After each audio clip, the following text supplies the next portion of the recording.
Most gardeners are making a mistake that's quietly killing their soil, and it usually starts with something they think is, well, advanced. Biochar. Everyone's talking about it, everyone's adding it, but very few people are actually getting better yields from it. And here's the truth. If you don't understand how your soil is behaving right now, biochar can lock nutrients away instead of making them available. That's exactly why I stopped blindly following trends and went back to something older, simpler, and honestly more effective in most real gardens: wood ash. But before I explain how to use it the right way, you need to understand what's happening in your soil. One of the tools I rely on heavily is a 4-in-1 soil meter that reads moisture, pH, temperature, and light levels. Because here's the thing, most people adding ash or biochar have no idea if their soil is already too alkaline or too dry. That's where things go wrong. I'll leave the exact one I use in the description if you want to check it out. It saves you from guessing, and guessing is what ruins gardens.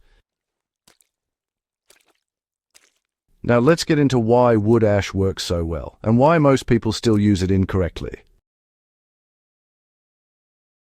Here's what Grandma understood that modern gardeners forgot. Wood ash is not just waste from burning wood.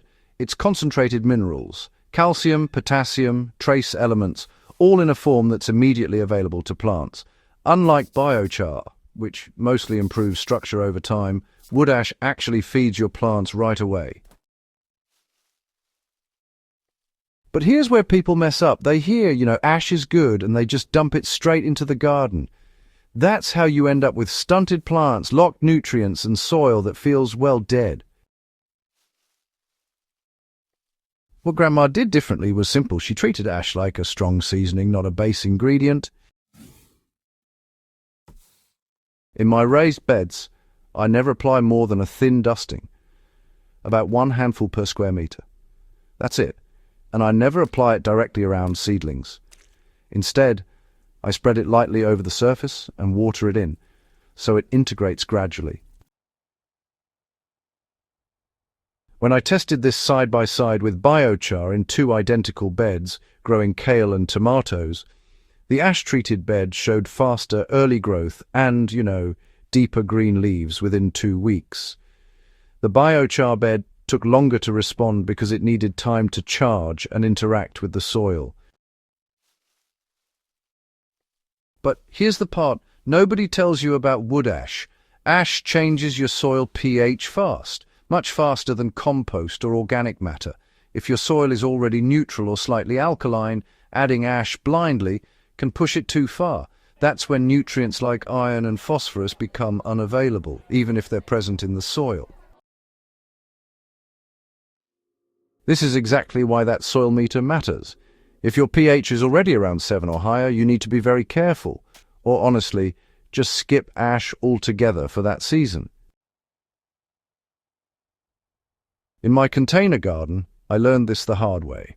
I added ash to a set of pepper plants without checking pH, and within a week the leaves started yellowing, not from lack of nutrients, but because the plants couldn't absorb what was already there. Now, I only use ash when my soil is slightly acidic, around 5.5 to 6.5. That's where it shines.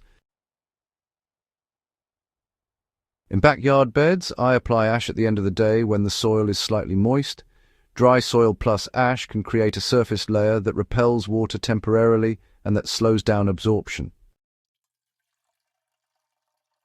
I sprinkle lightly, then water deeply. Not just a quick spray, I'm talking about real watering that pushes those minerals down into the root zone. In raised beds, I mix ash with compost before applying it.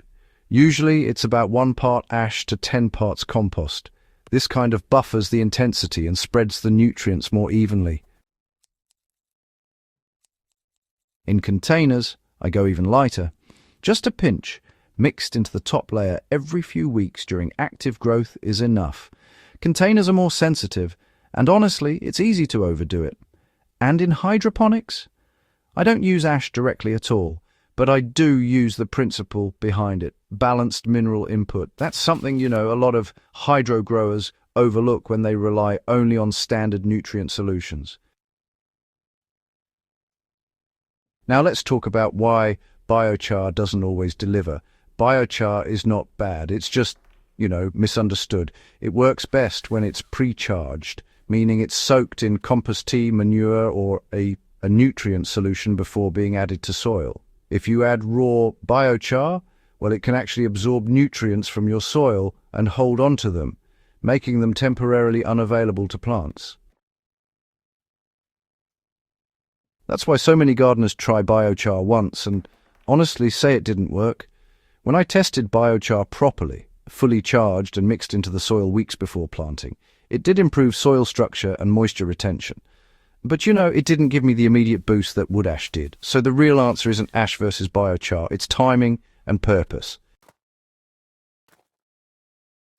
Ash is immediate, biochar is long-term, but if you want faster results in an active growing season, ash wins almost every time.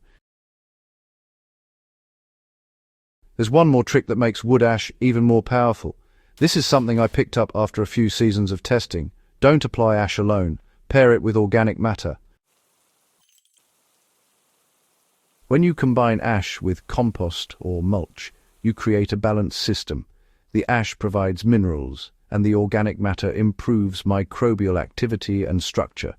In one of my beds, I layered dry leaves, added a light dusting of ash, then watered it in.